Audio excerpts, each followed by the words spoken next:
Biz bugün hayatının 47 yılını Xitay zindanlarında ötküzüp Uygur milleti tarixida en uzun müddet türmede yetip azap çekken inqilabçı, vatanperver Abdulaziz Mahsum bilen tanışıp çıkımız.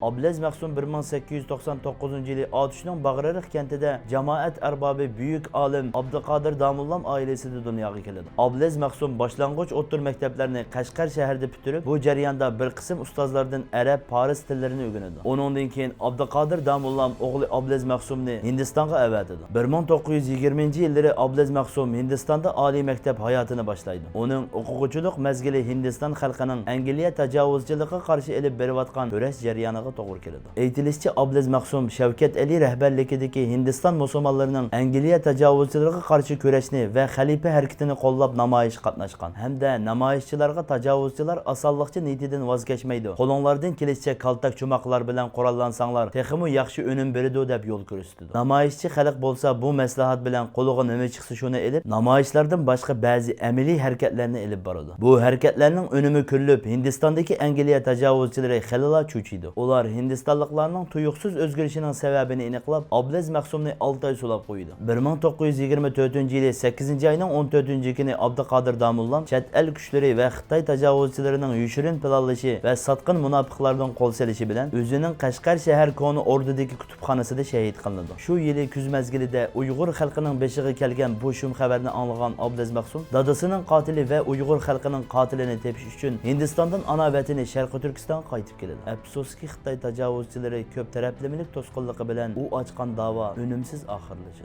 O'zining borlig'ini, xalqining erkinligi, vatanining mustaqilligiga bag'ishlagan Abdulaziz Mahsum 1920-yillari she'r ijodiyati bilan shug'ullanishga boshlaydi. Ijodiyat samarlariga e'tiqod nuqtasidan qarashni bir minutmi unutmagan Mahsum yoshlardan o'zining e'tiqodini, izzat obro'yini, or nomusini, madaniy meroslarini qo'g'dashni talab qildi. Ona vatanini Xitoy tajovuzchilarining temir topini ostidan qutuldirish uchun kurashga chaqirdi. Abdulaziz Mahsum sabdoshlari bilan birlikda 1942-yili Sharqiy Turkiston Islom partiyasi ismli bir maxfiy partiya qurdi. 1954-yili Nimshahid armiya Damullam 30 kishilik haj umaki bilan hajga chiqqan vaqtda Abdulaziz Mahsum yezib tayyorlagan bir parcha xatni Misrga elib chiqib, Misrning bir gazetida e'lon qildi. Xitoy 1954-yili Abdulaziz Mahsumning uyini aqtirganda, uyidan Sharqiy Turkiston Islom partiyasining bir dona oltin tamg'isi va partiyaga oid nurg'unlangan hujjat, pul qatorliq moddiy buyumlarni tepib olib, Abdulaziz Mahsumni tutqun qildi. Abdulaziz Mahsum ilgari-kin bo'lib tajovuzchi Xitoy Yangzing davridan boshlab Jingshoren, Shingsay va har xil nom bilan kelgan Xitoylar tarafidan har xil bahona sabablar bilan tutilib turmaga tashlanib, yana hurlikka chiqib, umrining 47 yilini qorong'u kamerlarda zanjir kishanlar bilan qattiq azob ichida o'tkazdi. Abdulaziz Mahsumni har xil qiyin qistoq va xo'rlashlar bilan iymon e'tiqodidan va mustaqillik ideyasidan voz kechtirolmay, milodiya 1980-yili kuz oylarida Xitoy jallodlari Abdulaziz Mahsumni yashanib qolganligi ham kasalligi sababi bilan 81 yoshida turmadan bo'shatdi. Uning shuningdan keyingi hayoti kecha-kunduz nazorat ostida o'tdi. Abdulaziz Mahsumning turmadan chiqqanligini anglagan Sharqiy Turkiston xalqi Abdulaziz Mahsum qayerga borsa uni beshiga ilib ko'tirdi. Cheksiz izzat, ikrom, hurmat, ehtirom bilan qarshi oldi. U Kucha,